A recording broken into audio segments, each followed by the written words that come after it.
Hi friends, എല്ലാവർക്കും OET learning മാസ്റ്റേഴ്സിൻ്റെ another എപ്പിസോഡിലേക്ക് സ്വാഗതം. അപ്പോൾ ഇന്ന് നമ്മൾ OETയുടെ ബി പാർട്ടിനെ കുറിച്ച് എങ്ങനെ പെട്ടെന്ന് നമുക്കിതിൻ്റെ ആൻസറിലേക്ക് എത്താം. അതായത് ഒരുപാട് പേര് റീഡിങ്ങിന് സ്ട്രഗിൾ ചെയ്യുന്നുണ്ടെന്ന് എനിക്കറിയാം. അപ്പം ചിലപ്പോൾ നമ്മൾ ഈ സെൻറ്റൻസ് വായിച്ച് മനസ്സിലാക്കാൻ പറ്റാത്തവർ, ചിലപ്പോൾ ഓപ്ഷൻ വായിക്കുമ്പോൾ മനസ്സിലാക്കാൻ പറ്റാത്തവർ, ക്വസ്റ്റ്യൻ കറക്റ്റ് മനസ്സിലാക്കാം, അങ്ങനെ പല രീതിയിലാണ് സ്ട്രഗിൾ ചെയ്യുന്നത്, ഓരോരുത്തർക്കും ഓരോ രീതിയിൽ. പക്ഷെ നമുക്കിതിൻ്റെ കുറച്ച് ലോജിക്ക് മനസ്സിലാക്കി ബി പാർട്ട് എങ്ങനെ ചെയ്യാം എന്നുള്ളതാണ് ഇതിൻ്റെ വീഡിയോയ്ക്ക് ഉൾപ്പെടുത്തിയിരിക്കുന്നത്. അപ്പോൾ എല്ലാവരും ഇത് വാച്ച് ചെയ്യുക, സബ്സ്ക്രൈബ് ചെയ്യുക. നിങ്ങൾക്ക് ഇത് നല്ല ഉപകാരമാകുന്നു എന്ന് തോന്നുന്നെങ്കിൽ മറ്റുള്ളവരിലേക്ക് കൂടെ ഷെയർ ചെയ്യുക. ഓക്കെ, അപ്പോൾ നമ്മുടെ ബി പാർട്ടിലേക്ക് പോവുകയാണെന്ന്. ബി പാർട്ടിൽ നോക്കിക്കുക. This guideline extract says that the nurse incharge. എന്താണ് ഈ ഗൈഡ് ലൈൻ പറയുന്നു? എന്താണ് നഴ്സ് ഇൻചാർജ് എന്താണ് ചെയ്യേണ്ടത്? ദിസ് ഈസ് ഒരു ഇൻകംപ്ലീറ്റ് ക്വസ്റ്റ്യൻ ആണിത്. അപ്പം നമ്മളിത് കംപ്ലീറ്റ് സെൻറ്റൻസ് ആയിട്ട് വായിക്കുക. അപ്പം നമ്മുടെ പോർഷൻ എന്താണ്? മെഡിസിൻ കബോർഡ് കീസിനെ കുറിച്ചാണ് നമ്മുടെ ഗൈഡ് ലൈൻ. അപ്പം ഫസ്റ്റ് ഓഫ് ഓൾ നിങ്ങൾ ചിന്തിക്കുക, എന്താണ് എക്സ്ട്രാക്റ്റിൽ തന്നേക്കുന്നത്? എന്താണ് തന്നേക്കുന്നത്? മെഡിസിൻ കബോർഡ് കീസിനെ കുറിച്ച്. അപ്പം നമ്മുടെ ആൻസർ അതുമായിട്ട് ആയിരിക്കണ്ടേ? ഫസ്റ്റ് നോക്കിക്കേ.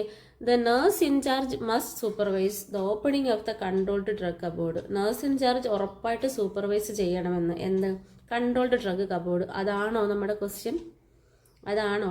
നമുക്ക് എന്താണെന്നുണ്ടെങ്കിൽ മെഡിസിൻ കബോർഡ് കീസ് അതെങ്ങനെയാണ് നോക്കണ്ടേന്നാണ്. അപ്പോൾ അത് ആൻസറായിട്ട് വരുമോ? നിങ്ങൾ ചിന്തിച്ച് നോക്കിക്കേ. ഒരു കൺട്രോൾഡ് ഡ്രഗ് കബോർഡിൻ്റെ ആണോ ആൻസറായിട്ട് വരേണ്ടത്? അല്ല, മെഡിസിൻ കബോർഡ് കീസാണ്. മനസ്സിലായോ? ഇങ്ങനെ നമ്മൾ വായിക്കുമ്പോൾ, ഓപ്ഷൻ വായിക്കുമ്പോൾ നമ്മൾ അതൊന്ന് ലോജിക്കായിട്ട് തിങ്ക് ചെയ്താൽ തന്നെ ബി പാർട്ട് ചിലതൊക്കെ നമുക്ക് ആൻസർ കിട്ടും. നെക്സ്റ്റ് നോക്കിക്കേ. The nurse incharge should make sure that all ward cupboard keys are kept together. എന്താണ് ഇതാണ് നഴ്സ് ഇൻചാർജ് ചെയ്യേണ്ടത്? എന്താണ്?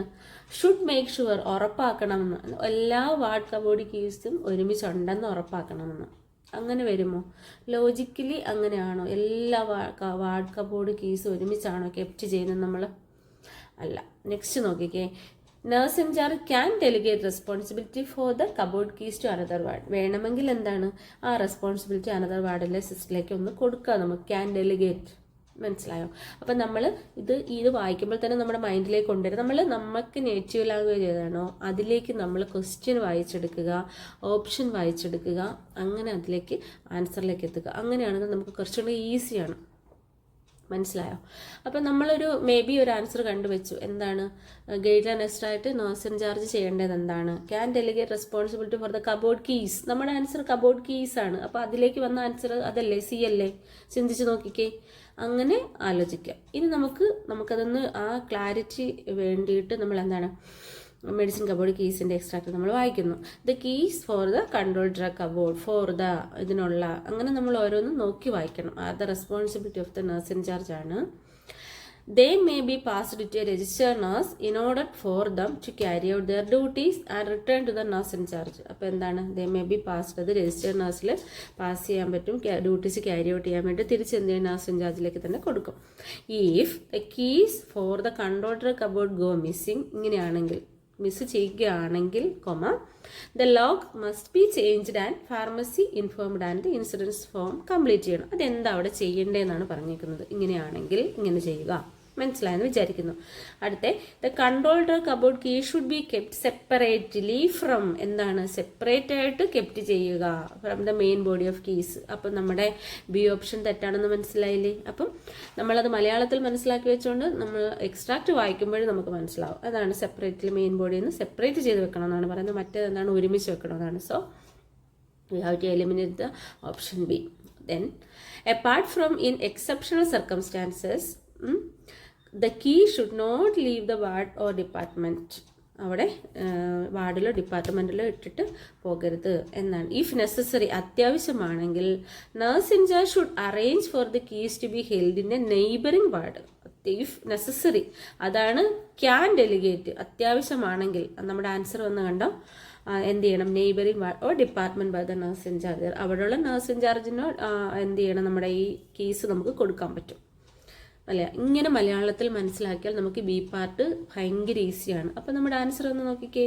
എന്താണ്? Can delegate responsibility for the cupboard keys to another ward. വേണമെങ്കിൽ നമുക്ക് അനദർ വാർഡിലേക്ക് കൊടുക്കാം. അപ്പോൾ നമ്മൾ ഗസ് ചെയ്ത് ശരിയല്ലേ? നമ്മുടെ ആൻസർ വരേണ്ടത് എന്താണ്? മെഡിസിൻ കബോർഡ് കീസിനെ കുറിച്ചാണ് അല്ലേ. അപ്പം നമ്മുടെ ഡ്രഗ് കബോർഡ് വരത്തില്ല ആൻസറായിട്ട്, ഒരുമിച്ച് കെപ്റ്റ് ചെയ്യുന്ന ആൻസറായിട്ട് വരത്തില്ല. എന്ത് ആൻസറായിട്ട് എത്ര കബോർഡ് കീസിനെ കുറിച്ചുള്ള ആൻസറായിട്ട് വരുന്നത്? ക്ലിയർ ആയെന്ന് വിശ്വസിക്കുന്നു. ഇത് കറക്റ്റായിട്ട് ഓപ്ഷനിലേക്ക് എത്താൻ പറ്റാത്തവർക്ക് ഉള്ള ടിപ്സാണിത്. ഇങ്ങനെ ചിന്തിച്ച് വായിക്കുക. നമുക്ക് നെക്സ്റ്റ് ഒരു ക്വസ്റ്റ്യൻ കൂടെ നമുക്ക് നോക്കാം. നെക്സ്റ്റ് നോക്കിക്കേ. When seeking consent for a postmortem examination it is necessary to. എന്താണ്? വെൻ സീക്കിംഗ് കൺസെൻറ്റ്, എപ്പോഴാണോ കൺസെൻറ്റ് എടുക്കുന്നത് എന്തിന്? ഫോർ എ പോസ്റ്റ്മോർട്ടം എക്സാമിനേഷന് വേണ്ടിയിട്ട് കൺസെൻറ്റ് എടുക്കുമ്പോൾ it is necessary to.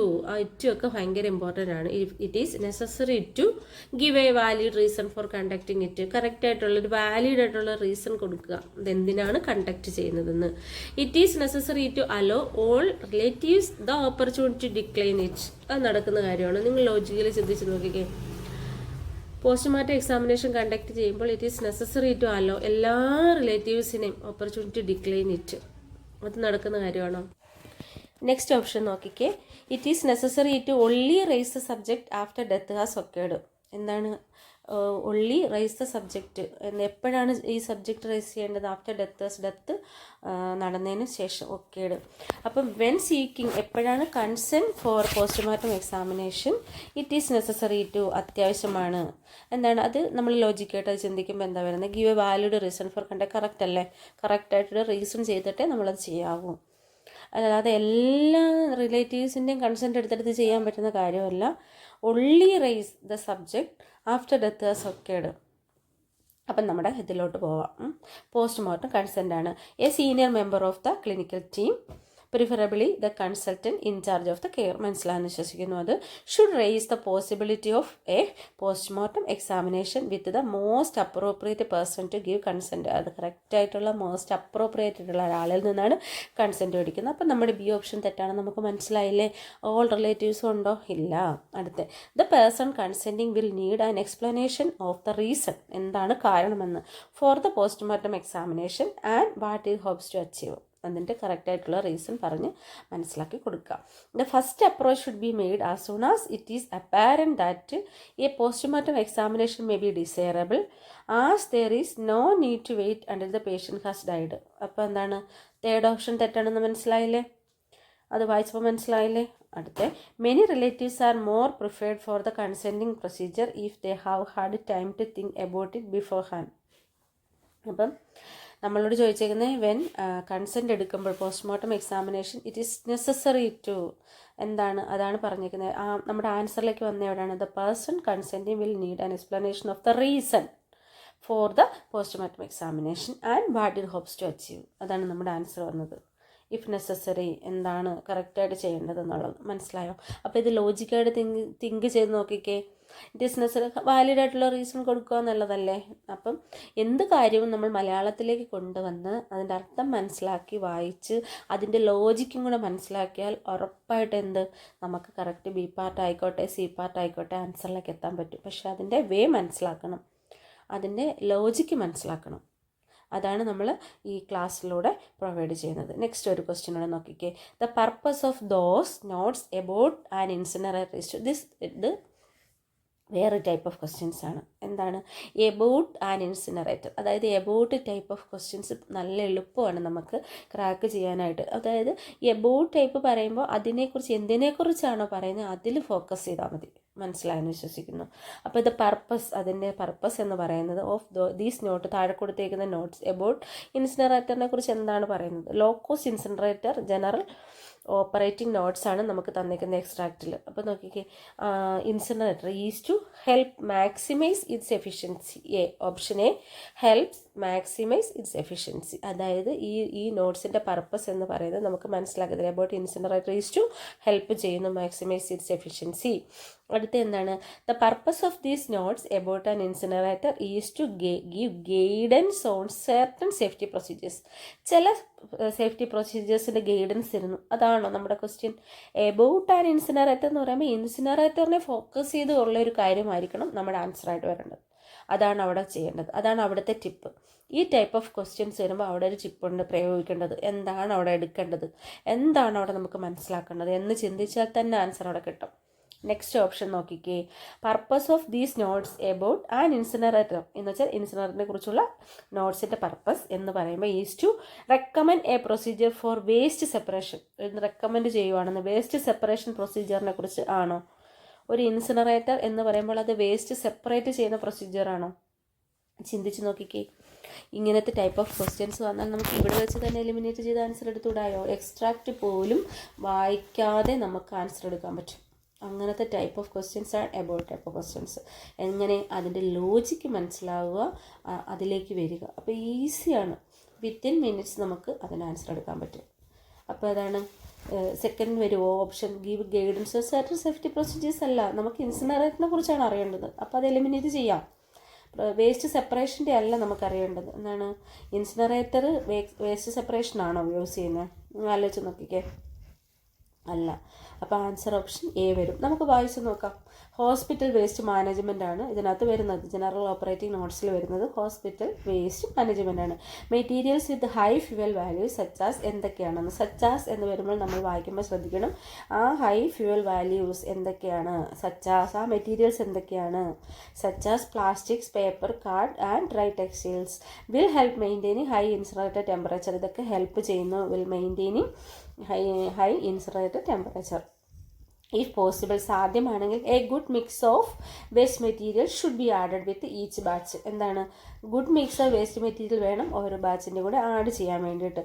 This can best be achieved, ഇത് നല്ലതായിട്ട് അച്ചീവ് ചെയ്യുന്നു by having the various type of waste material loaded in the separate bags at source, that is അതെന്താണ് ward and ലബോറട്ടറീസിലെ and clearly labelled. അപ്പം this can be achieved, ഇത് എങ്ങനെയാണ് achieve ചെയ്യുന്നത്? By എങ്ങനെ having various type of waste material loaded in to separate bags. എങ്ങനെ ചെയ്യണം, അതിൻ്റെ പ്രൊസീജിയേഴ്സ് എങ്ങനെയാണ് എന്നുള്ള കാര്യമാണ് അവിടെ മെൻഷൻ ചെയ്തിരിക്കുന്നത്. It is not recommended that the operator sort and mixes waste prior to incinerator as this is potentially hazardous ആണ്. അപ്പം ഇൻസിനറേറ്റർ എന്താണെന്നും അതെങ്ങനെയാണെന്നും എങ്ങനെ ചെയ്യണമെന്നുമുള്ളതാണ് വൺ ബൈ വൺ ആയിട്ട് ഇതിനകത്ത് പറഞ്ഞു പോകുന്നത്. മനസ്സിലാവുമെന്ന് വിശ്വസിക്കുന്നു. If possible, some plastic material should be added with each batch of waste. എങ്ങനെയാണ് ചില പ്ലാസ്റ്റിക് മെറ്റീരിയൽ എങ്ങനെയാണ് should be added with each batch of waste as this burns at high temperature. അങ്ങനെ എന്ത് ചെയ്യും, ഇത് ഹൈ ടെമ്പറേച്ചറിൽ ബേൺ ചെയ്യുന്നു. However ഇങ്ങനെയൊക്കെ ആണെങ്കിൽ നമ്മുടെ ഒരു കോൺട്രാസ്റ്റ് വേർഡ് അവിടെ വന്നിട്ടുണ്ട്. However care and judgement will be needed. എന്താണ് ശ്രദ്ധ, കെയർ ആൻഡ് ജഡ്ജ്മെൻറ്റ് ആവശ്യമാണ്. As too much plastic will create dense dark smoke. ഒരുപാട് ആകുമ്പോൾ എന്ത് ചെയ്യും, ഡെൻസ് ഡാർക്ക് സ്മോക്കൊക്കെ ഉണ്ടാവും. അത് എന്ത് ചെയ്യണം, കറക്റ്റായിട്ട് നോക്കി ആലോചിച്ച് എങ്ങനെയാണ് സെപ്പറേറ്റ് ചെയ്യേണ്ടത്, എങ്ങനെ സെപ്പറേറ്റ് കണ്ടെയ്നറിലാക്കി ഇടണം, അങ്ങനത്തേക്കുള്ള രീതിയിലേക്ക് നോക്കി വേണം ഇതിടാൻ എന്നാണ് നമ്മളോട് പറഞ്ഞേക്കുന്നത്. അപ്പോൾ അങ്ങനെ മലയാളത്തിൽ വായിച്ച് നമ്മൾ ഇത്രയും എളുപ്പം നമുക്ക് മലയാളത്തിൽ വായിച്ചിട്ട് അതിൻ്റെ ആൻസർ എടുക്കാം. അതിൻ്റെ കൂട്ടത്തിൽ നമ്മൾ ലോജിക്കായിട്ട് ചിന്തിക്കുകയും ചെയ്യുക. എൻ്റെ ക്വസ്റ്റ്യൻ എന്ന് വരുമ്പോൾ പർപ്പസ് ഓഫ് എന്തിനാണ്, ഇൻസിനറേറ്ററിനെ കുറിച്ചാണ്, എബൌട്ട് ആൻ ഇൻസിനറേറ്റർ. അപ്പോൾ അതിൽ നമ്മൾ ഫോക്കസ് ചെയ്തുള്ള ആൻസർ എടുക്കാവൂ. അങ്ങനെ വരുമ്പോൾ give guidance on certain safety പ്രൊസീജിയേഴ്സിൻ്റെ ഗൈഡൻസ് ഒന്നും അല്ലല്ലോ നമുക്ക് എക്സ്ട്രാക്റ്റിൽ തന്നേക്കുന്നത്. ഇതെങ്ങനെയാണ് വേസ്റ്റ് എങ്ങനെയാണ് സെപ്പറേറ്റ് ഇടേണ്ടത്, ഇതെങ്ങനെയാണ് സെപ്പറേറ്റ് കത്തിക്കുന്നത്, അങ്ങനെയൊക്കെയുള്ള കുറച്ച് കാര്യങ്ങളാണ് നമുക്ക് തന്നിരിക്കുന്നത്. പിന്നെ വേസ്റ്റ് സെപ്പറേഷൻ അല്ല ഇൻസിനറേറ്റർ ചെയ്യുന്നത് അല്ലേ, അതൊരു പ്രൊസീജിയർ പോലെ അവിടെ പറയുന്നുണ്ട്. പക്ഷേ ഇൻസിനറേറ്ററിൻ്റെ ജോലി അതാണോ? അല്ല. എന്താണ്, ഈസ് ടു ഹെൽപ്പ് മാക്സിമൈസ്, ഇതിൻ്റെ എഫിഷ്യൻസി മാക്സിമൈസ് ചെയ്യുന്നത് എന്ന് കാണിക്കാനാണ് ഈ നോട്ട്സ് ഇതിൽ തന്നേക്കുന്നത്. അതാണ് ഇതിൻ്റെ പർപ്പസ്. ഓക്കെ, അപ്പം നിങ്ങൾക്കിത് മനസ്സിലായെന്ന് വിചാരിക്കുന്നു. അപ്പം നിങ്ങൾ ഈ ചാനൽ കാണുക. നിങ്ങൾക്കിത് ഉപകാരമാണെന്ന് തോന്നുന്നെങ്കിൽ നിങ്ങൾ ഷെയർ ചെയ്യുക. അപ്പം നമ്മൾ ക്ലാസ്സുകളും പ്രൊവൈഡ് ചെയ്യുന്നുണ്ട്, നിങ്ങൾക്ക് വേണമെങ്കിൽ നിങ്ങൾ കോൺടാക്റ്റ് ചെയ്യുക. അപ്പം എല്ലാവർക്കും മനസ്സിലായെന്ന് വിശ്വസിക്കുന്നു. Thank you.